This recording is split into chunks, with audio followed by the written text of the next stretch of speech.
So a new report shows I guess we can fairly call it what we thought anyway, was the mass exodus. Remember when people were leaving the city to head onto the burbs? And go back to when the pandemic started, and then, of course, people were doing this more and more. Well, it looks like that mass exodus is over, at least according to a new report from the Quebec Professional Association of Real Estate Brokers. Try to find out why and what is happening. Talk to Joseph Montanaro, Montreal real estate broker. Joseph, how are you?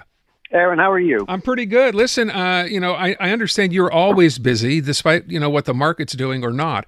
But it's kind of interesting to read this because I'd heard something interesting the other day as well, which was the fact that people, of course, who decided to leave the city and buy a place even in the country are now starting to sell those places and come back to the city. Is that what you're seeing? Absolutely. I wouldn't say the exodus is over because you always have people who are looking for different opportunities, but I've seen a lot, and even personally, I have a lake house up in Esterel, and two of my friends moved there permanently, quote unquote, 2 years ago, and they've both just recently sold their houses. They decided that country living full time was not for them. Isn't that interesting? Yeah. And I imagine a lot of people, as I said, during the pandemic, a lot of people thought this is going to be great, and then there you are for 2 years, and then decided, as your friends did, no, this is not what I thought it would be.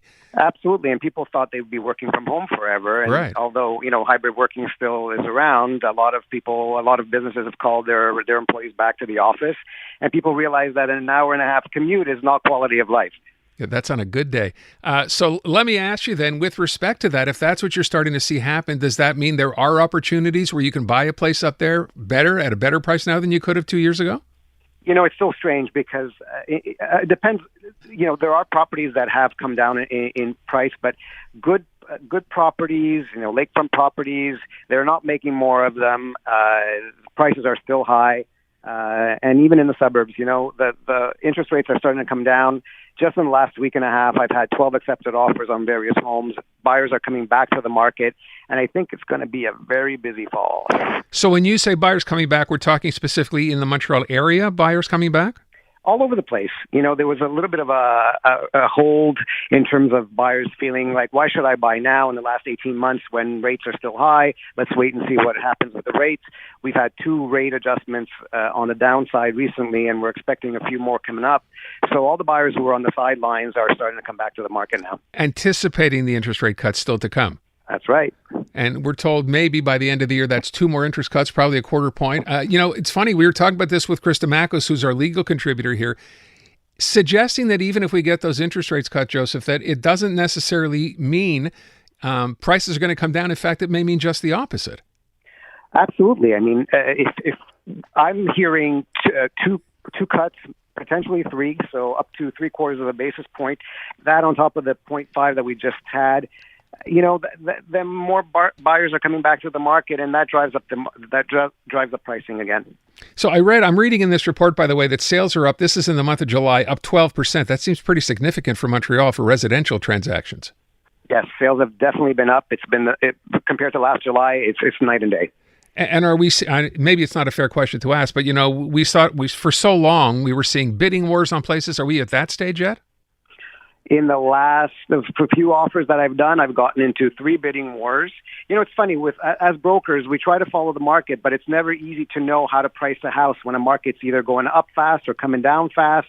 And bidding wars are back. It's not the norm, but we've seen them again. Are we at a point where we say it's a seller's market again, or not yet?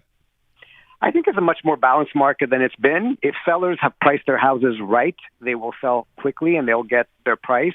And it's like anything else. If the price is not right, they'll sit on the market longer and less buyers interested in making offers. So, all right, maybe it's not fair to ask you, I mean, you're a real estate broker, but people sitting back who'd been, contemplating perhaps making an offer, now seeing rates begin to come down and thinking, okay, well, now I can afford a mortgage, or it's going to be a little easier for me to carry. What's the advice to someone thinking about that now? Is to act before the rates come down or to wait? I've been telling people, it's like the stock market. People, your broker's always telling you, go into the market when it's coming down, and everybody gets nervous. I'm not going to go in when the market's down. I'm going to wait till it comes back up again. But I use the same formula when I'm doing real estate. When market's down, that's the time to buy. And now we're on a little bit of an upswing, and I'm expecting a much bigger one coming in the fall, and then definitely by the spring. So people who've been contemplating, now's the time.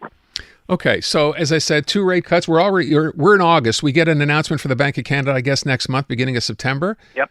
And then apparently another one in November. We'll cut it again. I'm curious, what are you seeing in rentals, though, in the rental market in the city? So much of the talk has been about the fact that, rents, condos, et cetera, apartments have kind of been out of reach for people. Are you starting to see any change there?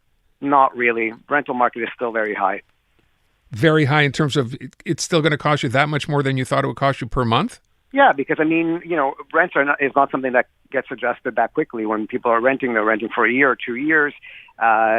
There's a little bit more product than there was, but it's still a very tight market. But when you say a little, I'm sorry, I live in like downtown, and I'm seeing all these condo buildings go up. You look downtown, there are building after building going up.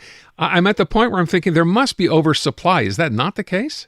That's the case for condos for sale, but not necessarily for rent. Okay, so if you're renting, you're prepared to wait it out to get your price, is what you're saying? Absolutely. Okay. Yeah. Listen, it's a fascinating market. I mean, you have It really is. Yeah, I mean, with respect to condos, for people not buying a house but looking at a condo, what's the advice there? So the condo market is softer than the housing market is, and I think it's a good time again to get into the market. Developers are being much more, even though they're not slashing their prices, they're being much more competitive. They're offering brokers incentives for us to bring buyers. So that market, I think there's some good opportunities there to do some deals. And one last thing with respect to financing, right? So people buy and get a mortgage, and we heard for a while banks were kind of, being a little more stringent, a little tougher. Has that begun to change from what you're seeing or not? Banks are always tough, and some banks are tougher than others. I haven't seen them get any less tough in the last little while. So what's the advice when someone comes to you and said, look, I want to buy, where should I go for a mortgage? What do you tell them? Go to a third party? What's your recommendation? Well, I mean, people just have to be realistic also with their expectations. We were dealing with buyers for a long time who thought they could afford more. So I tell buyers, go and get a pre-approval, sit down with the bank, shop your rates around, talk to 2 or 3 different banks, but make sure that when you're going in for an offer, you know exactly how much money you have to spend. Can you play banks off against each other in this market? 100%.